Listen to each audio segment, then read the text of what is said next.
Existe uma influenciadora chamada Ana Paula Chongani, inclusive eu vou colocar o Instagram dela aqui para vocês seguirem, eu indico muito que vocês sigam. E toda vez que ela vai falar de racismo estrutural, ela fala uma frase que é: eu tenho pressa. Eu tenho pressa em erradicar o racismo estrutural, eu tenho pressa em erradicar as consequências nefastas do racismo estrutural, eu tenho pressa em colocar todos os membros da nossa sociedade, não importa a cor, em pé de igualdade. O racismo no Brasil ele é uma matéria que dá muito pano pra manga. É impossível falar do Brasil sem falar em estrutura e histórico escravocrata, né? O Brasil ele já nasceu com dois lados muito bem definidos, o explorador e o explorado. Eu não tô aqui para falar exatamente sobre esse problema, porque esse problema ele me choca muito, mas tem uma coisa que tá me chocando mais, além da não percepção do racismo estrutural, e eu já conto o que é. Porque a sapiência de todos os preconceitos que rondam a estrutura da nossa sociedade exige um olhar um pouco mais atento, de fato. E às vezes, quando as pessoas se enclausuram em suas bolhas, elas não conseguem compreender e perceber essas consequências opressoras. Toda vez que a gente se ronda e se cerca de uma bolha, de uma estrutura bem definida de iguais, a gente perde muita coisa. Isso está acontecendo, por exemplo, com a participante Paula, do BBB.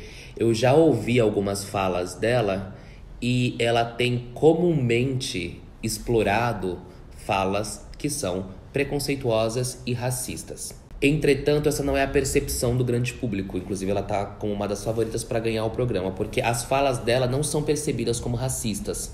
Porque as pessoas que estão vendo o programa, que é a maioria esmagadora do Brasil, se veem naquelas falas. Não é nenhuma questão de se sentir representada, é uma questão que permeia bastante ignorância, né? E claro que isso não exime a culpa do racismo, né? Não existe você poder quebrar uma lei simplesmente porque você a desconhece. Você vai ser penalizado e responsabilizado por ela. Mas o meu ponto aqui é dizer que alguns racismos e alguns preconceitos estão tão arraigados na nossa estrutura, na maneira em que edificamos a nossa sociedade, que eles não são percebidos dessa forma. E aí vai muito estudo, aí vai muita educação, aí vai muita conversa. Eu particularmente caguei. Se você é ignorante em relação a algum assunto e esse assunto gera preconceito, como é o caso do racismo, você senta sua bundinha na cadeira, você lê um livro, você vê um filme, você conversa com as pessoas, você dialoga, você emerge do mundo das trevas. Mas a situação do Brasil tá tão foda, tá tão difícil, que para além de toda essa ignorância, para além de todo o racismo estrutural, que me choca muito, o que tá me chocando mais é a completa falta de empatia das pessoas. Eu até posso fazer vista grossa quando você fala, por exemplo, é aquela negra linda, e não percebe que isso é racismo. Vou te dar essa colher de chá. Eu não deveria, mas eu vou dar.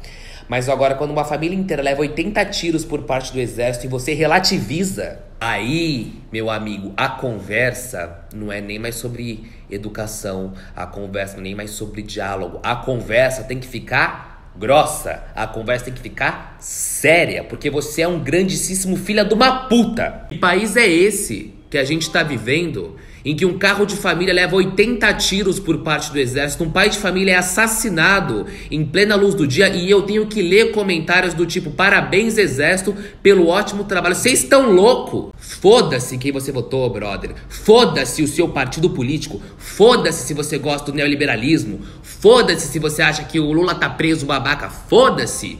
Uma família foi alvejada com 80 tiros. Onde está a sua humanidade, para além das suas percepções profundas sociológicas, para além de você ter tido estudo ou abertura para entender a história do Brasil ou para entender o que está acontecendo, para além dos conceitos políticos? Cadê o seu coração? Você não precisa ter lido o Casagrande Senzala, não precisa ter lido A Ideia de Justiça, não precisa ter lido ou estudado Hannah Arendt para entender que o que aconteceu essa semana é um absurdo. Então eu não consigo, cara, manter a calma e tentar educar vocês de que o exército não pode dar 80 tiros num carro civil.